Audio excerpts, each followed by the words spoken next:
Hey guys, welcome to the walk around. मेरा नाम है हाशिम और स्वागत है आपका आज की इस वीडियो में।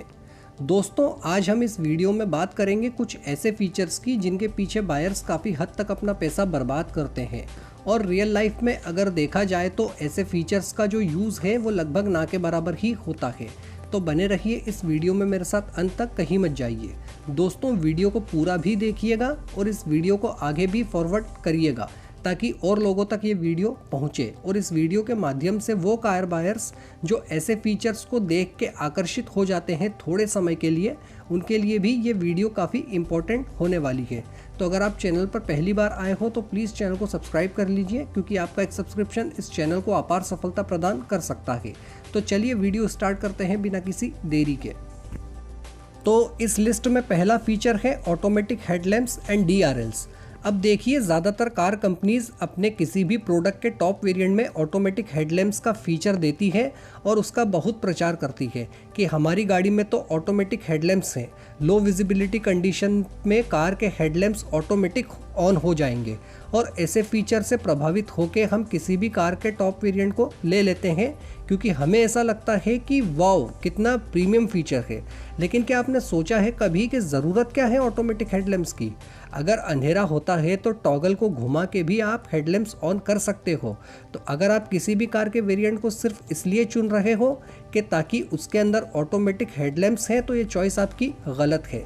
ऐसे ही DRL day time running lights भी एक फीचर है जिसकी ख्वाहिश हम में से कई बायर्स रखते हैं कि अगर कार ले रहे हैं तो भाई उसमें चमचमाती हुई DRLs होना ज़रूरी है। इंडिया में DRLs का कॉन्सेप्ट सिर्फ और सिर्फ दिखावे और स्टाइलिंग के लिए है, पर DRL का जो कॉन्सेप्ट है वो आया है उन देशों से जो बहुत ज़्यादा ठंडे होते हैं और दिन में भी अंधेरा जैसा रहता है। तो विजिबिलिटी के लिए वहाँ कार्स में DRL होती है। और इंडिया एक ऐसा देश है जहाँ अगर कार के लोअर वेरिएंट में DRL नहीं आई हो तो आफ्टर मार्केट से पैसा खर्च करके बायर्स लगवाते हैं, जो कि सिर्फ और सिर्फ दिखावा है या पैसों की बर्बादी है। तो सिर्फ ऑटो हेडलैम्प्स और DRLs की वजह से कोई कार के वेरिएंट पर बिल्कुल मत जाइए। प्रॉपर कंपैरिजन करके वैल्यू फॉर मनी एस्पेक्ट निकालिए और उस वेरिएंट के साथ जाइए, और हो सके तो सेफ्टी फीचर्स पर ज़्यादा ध्यान दीजिए। अगला फीचर है ऑटोमेटिक रेन सेंसिंग वाइपर्स। कई बायर्स को ऐसा लगता है कि ऑटोमेटिक रेन सेंसिंग वाइपर्स होना चाहिए अपनी कार में। हम जिस देश में रहते हैं उस देश के ज़्यादातर हिस्सों में बारिश का मौसम सिर्फ 4 महीने का ही रहता है, और उन 4 महीनों में भी कितना यूसेज होगा आपका जो आपको ऑटोमेटिक रेन सेंसिंग वाइपर्स चाहिए अपनी कार में। लेफ्ट हैंड साइड पर एक टॉगल होता है जिसे नीचे करो तो वाइपर चालू हो जाते हैं, सिंपल। अब ऑटोमेटिक रेन सेंसिंग वाइपर्स की क्या ज़रूरत है? तो ऑटोमेटिक रेन सेंसिंग वाइपर्स भी एक गिमिक फीचर है जिसका यूसेज कुछ खास है नहीं। ज़बरदस्ती अपनी हार्ड एंड मनी को ऑटोमेटिक रेन सेंसिंग वाइपर से प्रभावित होकर ऐसे वेरिएंट्स पर बिल्कुल भी ना लगाएं जो वैल्यू फॉर मनी ना हो। तो इस लिस्ट में अगला फीचर है push button start stop with smart की। हम में से कई लोग जब अपने लिए कार प्लान करते हैं तो उनके मन में ये ख्वाहिश रहती है कि भाई मेरी कार में जो है पुश बटन स्टार्ट स्टॉप होना चाहिए। मैं बस कार में बैठूं और चाबी लगा के घुमाने की जहमत ना करनी पड़े। एक बटन दबाने पे कार स्टार्ट हो जाए और एक बटन दबाने पे कार बंद हो जाए। देखिए, push button start stop feature जो है वो दिखने में तो काफ़ी प्रीमियम लगता है, लेकिन आपको ये पता होना चाहिए कि push button start stop feature security के हिसाब से बिल्कुल भी ठीक नहीं है, क्योंकि स्मार्ट की सिस्टम को बहुत आसानी से हैक किया जा सकता है और कोई भी एक शातिर चोर इसके डोर्स को अनलॉक करने के साथ साथ इंजन को भी बड़ी आसानी से स्टार्ट कर सकता है। और दूसरी चीज़ ये है कि वैसे तो सारी स्मार्ट कीज़ जो है वो वाटर रेसिस्टेंट आती हैं, लेकिन फिर भी अगर ज़्यादा डीप वाटर में गिर जाने से या यूं ही हाथ से छूट के गिर जाने से अगर स्मार्ट की ख़राब हो जाती है तो इसकी रिप्लेसमेंट कॉस्ट महंगी रहेगी एक नॉर्मल की के मुकाबले। और तीसरी चीज़ ये है कि ओवर द टाइम स्मार्ट की बैटरी भी बदलनी पड़ती है, और अगर आप किसी लंबे सफ़र पर निकले हो और ऐसे में कहीं वीरान जगह पर या हाईवे पर बैटरी चेंज करने की नौबत आ गई तो ये भी एक परेशानी का सबब बन सकता है। तो push button start stop with smart की या स्मार्ट एक्सेस कार्ड दिखने में तो एक प्रीमियम फीचर है, लेकिन इसके कुछ नुकसानात भी हैं। अगला फीचर है सनरूफ। सनरूफ भी आजकल इंडियन कार बायर्स की एक ख़ास पसंद बना हुआ है। तमाम कार ब्रांड्स सनरूफ अपनी कार के टॉप वेरिएंट या सेकंड टॉप वेरिएंट में ऑफर करते हैं, जो कि बेस या मिड वेरिएंट के मुकाबले काफ़ी अच्छे खासे महंगे होते हैं।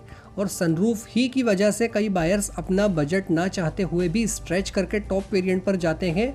और जो बायर्स सनरूफ के लिए अपना बजट टॉप वेरिएंट के लिए स्ट्रेच नहीं कर पाते हैं या स्ट्रेच करने में असमर्थ होते हैं, वो आफ्टर मार्केट सनरूफ लगवा लेते हैं, जो कि बिल्कुल भी समझदारी नहीं है। और ये सरासर आपकी कार की बिल्ड क्वालिटी और आपकी और आपके परिवार की सेफ्टी के साथ खिलवाड़ है। जो कंपनीज अपनी कार्स में फैक्ट्री फिटेड सनरूफ ऑफर करती है, तो वो कंपनी उस कार का स्ट्रक्चर इस तरह से डिज़ाइन करती है कि उसमें सनरूफ लगना होता है, इसलिए उस कार की स्ट्रक्चरल स्ट्रेंथ में कॉम्प्रोमाइज़ नहीं होता है। लेकिन आफ्टर मार्केट सनरूफ लगवाने से आपकी कार की स्ट्रक्चरल स्ट्रेंथ पर असर तो पड़ेगा ही पड़ेगा।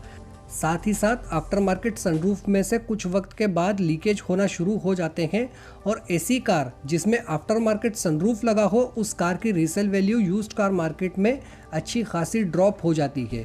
एक समझदार बायर कभी भी ऐसी यूज्ड कार खरीदने की गलती नहीं करेगा जिसमें आफ्टर मार्केट सनरूफ लगा हो।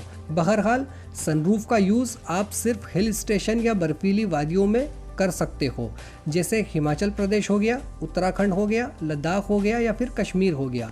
अदरवाइज़ रोज़मर्रा की बात करें तो सनरूफ डेली यूज़ होने वाला फीचर नहीं है, ख़ास तौर पर इंडिया की ऐसी जगहों पर जहां पर टेम्परेचर 50 डिग्री तक चला जाता है। ऐसी जगह तो आप सनरूफ यूज़ भी नहीं कर सकते। तो इतनी सख्त गर्मी के मौसम में आपकी कार की कूलिंग पर भी इफ़ेक्ट पड़ेगा। आपकी कार एसी ऑन करने पर भी जल्दी ठंडी नहीं होगी, क्योंकि आपके कार में बड़ा सा पैनोरामिक सनरूफ है। हाँ, ये बात सही है कि ग्लास पैनल पर एक फिल्म लगी होती है, सनशेड होता है, लेकिन ये चीज़ें डायरेक्ट सनलाइट की हीट को कम कर देती हैं पर पूरी तरह से रोक नहीं पाती। तो सनरूफ के लिए 1 से 1.5 लाख रुपए खर्च करना समझदारी नहीं है। इसके फ़ायदे ना के बराबर हैं, लेकिन नुकसानात ज़्यादा है।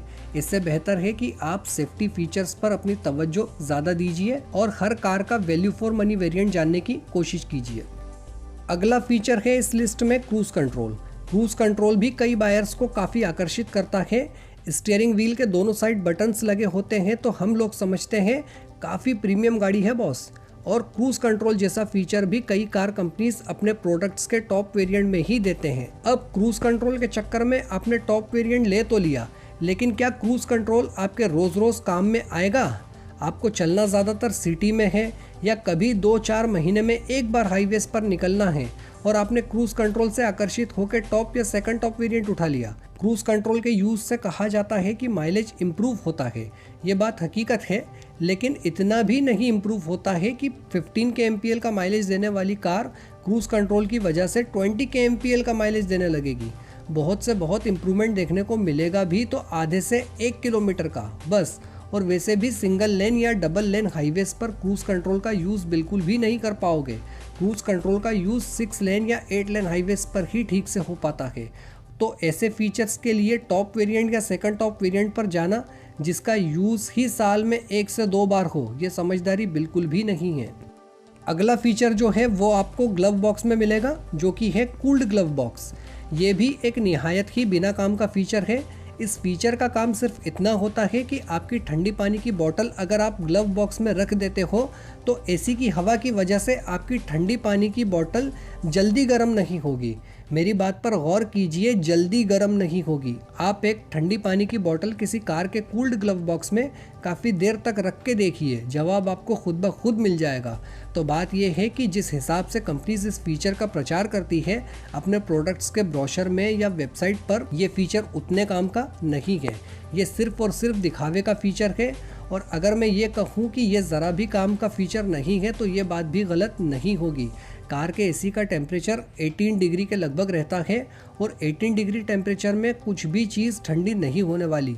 लिहाजा कूल्ड ग्लव बॉक्स आपके पानी या जूस को ठंडा रखेगा। ये आपके जहन से हो सके तो निकाल दीजिए। अगला फीचर है रियर एसी वेंट। नई कार लेने जब शोरूम पर जाते हैं तो उसमें रियर एसी वेंट को देख के बड़ा ही दिल खुश हो जाता है, लेकिन जो ये रियर में एसी वेंट लगा है ये सिर्फ एक दिल समझाने वाला फीचर ही है। क्योंकि अगर आपको लगता है कि रियर एसी वेंट होने से आपकी कार जल्दी ठंडी हो जाएगी तो आप गलत हो, क्योंकि जिस फीचर का कंपनी रियर एसी वेंट कह के प्रचार कर रही है वो रियर एसी वेंट नहीं है, सिर्फ एसी ब्लोअर है। हकीकत ये है कि कार में एसी कंप्रेसर यूनिट जो है वो सिंगल ही होता है। रेयर एसी वेंट के लिए कोई भी अलग से कंप्रेसर यूनिट नहीं होता है। तो सिंपल भाषा में समझाऊं तो कार कंपनीज एक ब्लोअर पीछे लगा देती है, जिससे थोड़ी बहुत हवा आपके फेस पर आने से आप थोड़ा अच्छा फील करते हो, दैट्स इट। इसके अलावा इस फीचर का कोई खास ना तो बेनिफिट है और ना ही यूज़ है। तो आज तक अगर कभी आप भी ऐसा सोच रहे थे कि रेयर एसी वेंट एक बहुत काम का फीचर है जो कि कार के केबिन को जल्दी ठंडा करने में मदद करता है, तो ये वहम आपके दिलो जहन से निकाल दीजिए। रेयर एसी वेंट के नाम पर वो सिर्फ और सिर्फ ब्लोअर है। तो दोस्तों ये थे वो कुछ ऐसे गिमिक फीचर्स जिनके कोई ज़्यादा एडवांटेजेस या बेनिफिट्स नहीं हैं, और इन्हीं फीचर्स के बेसिस पर हम में से कई कार बायर्स कार को डिफ्रेंशिएट करते हैं।